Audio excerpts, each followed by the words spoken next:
Appuntamenti in agenda per giovedì 9 marzo. In occasione della giornata mondiale del rene, ASL 3 propone una mattinata di consulenze gratuite con lo specialista della nefrologia e dialisi al Palazzo della Salute della Fiumara.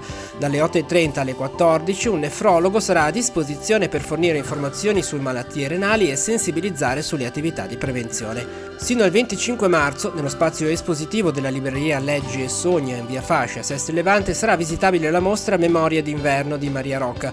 La mostra presenta alcune pagine dei quaderni del progetto Disegni vegetali, orario di visita dalle 10 alle 12:30 e dalle 16:30 alle 19:30. Sino al 12 marzo alla Galleria Gianfrancesco Grasso, in piazza San Giovanni a Chiavari, sarà visitabile la mostra Le parole dipinte di Alessandro Frera, l'apertura ogni giorno dalle 17 alle 19:30. Sori Teatro, la stagione ideata e diretta da Sergio Maifredi per Teatro Pubblico Ligure, prosegue con 2 appuntamenti. Alle 19:30 la rassegna Far ridere è una cosa seria di Barbara Fiorio si conclude con un incontro sul romanzo di Terry Pratchett, A me le guardie.